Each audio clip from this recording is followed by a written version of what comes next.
जिला कोर्ट के बाहर एक महिला वकील पर कुछ लोगों ने हमला कर दिया। हमले में महिला वकील के हाथ और नाक पर खरोंच आई है।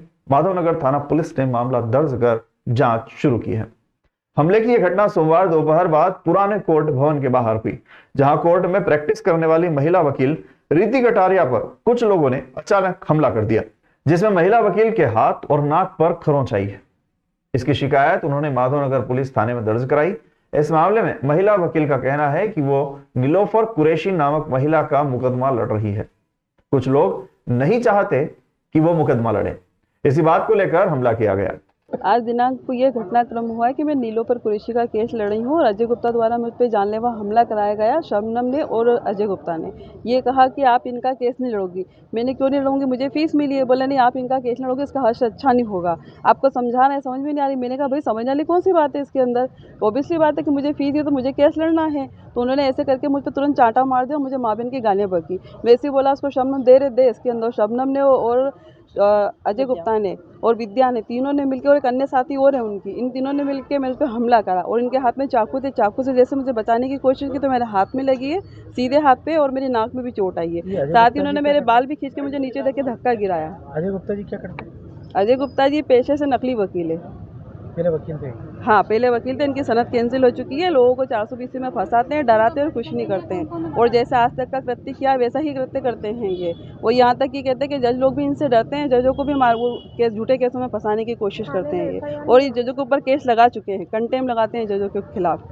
इधर नीलोफर कुरैशी का कहना था कि अजय गुप्ता नामक व्यक्ति ने LLB कराने का झांसा देकर मेरी मार्कशीट रख ली है।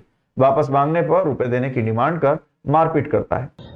मैं MA तक पढ़ी लिखी लड़की हूँ। मुझे LLB करना था, जिसके चक्कर में मैंने उसको अपनी मार्कशीट दी है और पिछले 2 महीने से मैं उसके साथ में मुंशी के रूप में कार्य कर रही हूँ। लेकिन 25/1/2025 को उसने मुझसे 3 कोरे कागज़ पे साइन करवा लिए। उसके बाद मैं 27 तारीख को जब अपने कोरे कागज़ उससे लेने के लिए गई तो उन्होंने मेरे ऊपर हथौड़ी से वार किया। अपने बेटे पत्नी को बुला के मेरे साथ मारपीट की और मुझे बोलता है कि तुम्हारी मार्कशीट मैंने भोपाल में दे रखी है विधि विभाग में। तो मैंने कहा सर आपने क्यों दी? तो कहता है मैं तुम्हें ड्यू डेट की मार्कशीट बनवा के LLB की वो दूंगा। यानी वो मुझे फर्जी LLB की मार्कशीट देना चाहता था। मैंने लेने से मना किया। उसके एवज में मुझे 2 लाख रुपये मांग भी रहा था।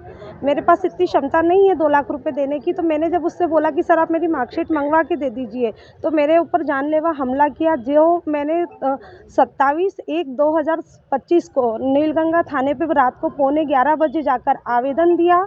उसके बाद मैंने 28 तारीख की जन सुनवाई में SP साहब को भी आवेदन दिया। 1 तारीख को फिर मैं नीलगंगा थाने पे जाकर आवेदन दिया, लेकिन आज तक कोई कार्रवाई नहीं हुई है।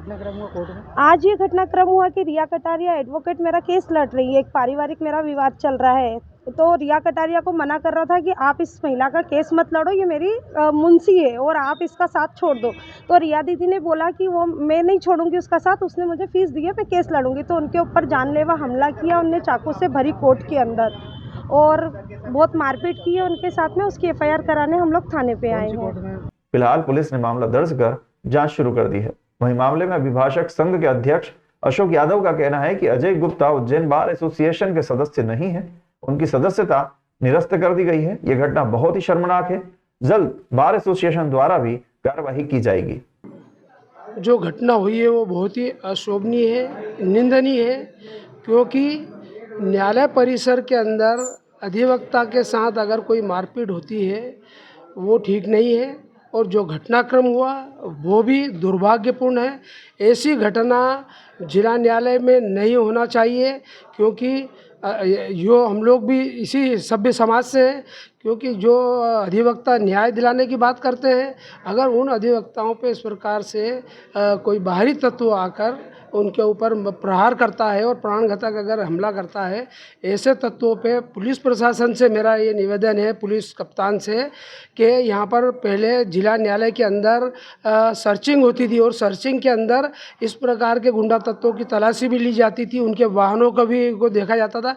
कल से 3000 अधिवक्ता हैं और 3000 अधिवक्ताओं के इस बार के अंदर यहाँ पर अगर ऐसे कल से कोई ऐसी अशोभनीय घटना हो गई है, उसका जिम्मेदार कौन होगा? वो पुलिस प्रशासन रहेगा। यहाँ पर न्यायालय के अंदर अगर वकील सुरक्षित नहीं है तो ये समझ लो कि फिर आम जनता के क्या हश्र होगा। उसमें जो अपराधी तत्व अगर न्यायालय परिसर में आके और अगर यहाँ पे ऐसी घटना को अंजाम देते हैं, वो बहुत बड़ी घटना है। कल से हो सकता है कि किसी के साथ अगर ज़्यादा कोई ऐसे प्राणघातक हथियारों से हमला हो जाए और उसके साथ ज़्यादा चोट आ जाती तो ये भी गलत है। तो इसके कारण से ये है कि ऐसे जो तत्व हैं, जो अपराधी हैं, जो पूर्व में सज़ा काट के आए हुए हैं, है ना, अपराधों में, ऐसे पुलिस के पास सारे रिकॉर्डेड इनके हैं। तो ऐसे तत्वों को का भी पुलिस प्रशासन को अविलंब इनके खिलाफ भी कार्रवाई करना चाहिए।